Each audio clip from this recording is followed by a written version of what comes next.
और ऐसे मजमा को अगर एक साथ एक प्लेटफॉर्म पे कोई खड़ा करने की सलाहियत रखता है तो वो आलिम दीन है। यहीं तक नहीं, 1947 से पहले जाओ जब हिंदुस्तान तुम्हारा आजाद नहीं था, तुम अंग्रेजों की गुलामी कर रहे थे। हिंदुस्तान को आजाद कराने में सबसे अहम कारनामा जिनका है वो उलमाए किराम। दिल्ली की सड़कों पर सबसे ज्यादा जिन लोगों को फांसी लगाई गई है वो उलमाए किराम है।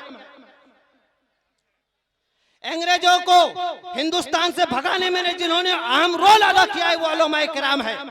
तारीख नहीं पढ़े हो तो सुनो, जब जलसा फर्स्ट हो रहा था, सिद्दीक हसन साहब की आमद नहीं हुई थी, सब लोग नहीं चंद मखसूस लोगों ने क्या कहा बाहर अंदर, फलां साहब तकरीर कर रहे हैं, जाओ माइक छीन लो, कहा गया है, मैंने खुद सुना है। क्या करो, माइक छीन लो, मौलाना को उतार के स्टेज से बाहर लाओ, मार के बांट लेंगे। इसी जलसे में कहा था, दो हो गई, अब सुनो, तुम क्या माइक छीनोगे? ए यूट्यूब वालों, उस दिन जब कहा जा रहा था कि बंद करो, तुमने बंद नहीं किया। तुमने उन गैरों के कान में वो आवाज पहुंचाई जो अहले सुन्नत कभी नहीं चाहती है। तुम्हें मालूम है कितना कमेंट आया? नहीं, आज चालू रखो।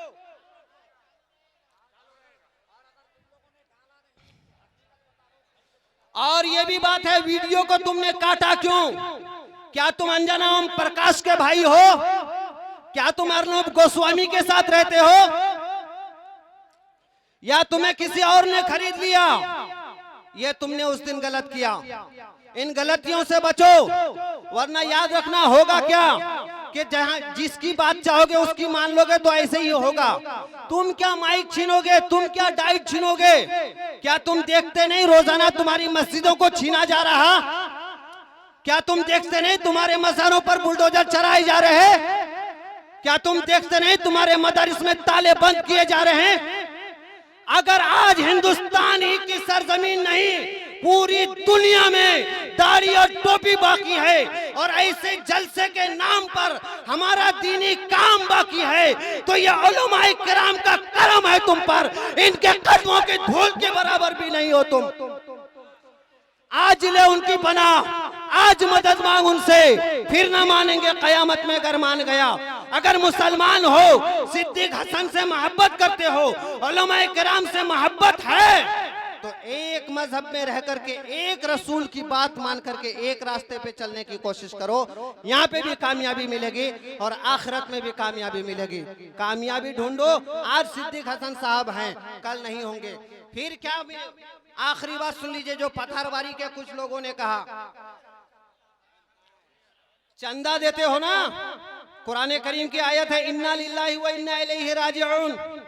बेशक हम अल्लाह के लिए और हमें अल्लाह ही की तरफ लौटना है।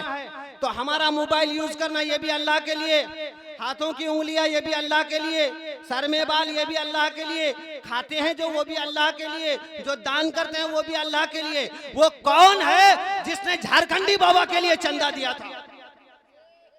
तुमने तो दीन के काम के लिए दिया। जामे तो ज़हरा लिल बनात को दिया था, मौलाना ज़हूर को तो नहीं दिया, सिद्दीक हसन झारखंडी को तो नहीं दिया तुमने रसूलुल्लाह के दीन को, ताकि अल्लाह ताला का कलेमा बुलंद हो, काल अल्लाह का रसूल पढ़ने वाला हो, कुरान करीम की तालीम आम हो, बच्चियां मदरसे में पढ़ करके आलिमा बने, उलमाए किराम की कसरत हो, दुरूद और सलाम पढ़ाने वाला कोई मिले, नमाज के तरीके बतलाने वाला कोई मिले। तो तुमने फोन करके ये कैसे कह दिया कि हमने झारखंडी बाबा के लिए चंदा दिया था? वो चंदा देना तुम्हारा काम का नहीं है। फत्तबिउस सवादल आज़म मन शज़्ज़ा शुज़्ज़ा फिन्नार। उलमाए किराम यानी अहले सुन्नत वल जमात में अगर हो तो सवाद आज़म अहले सुन्नत वल जमात की पैरवी करो। अगर उससे हटोगे तो जहन्नम की तरफ जाओगे। वमा अलैना इल्लल बलाग। अस्सलामु अलैकुम व रहमतुल्लाहि व बरकातुहू व मग़फ़िरतुहू। मौलाना तनवीर साहब।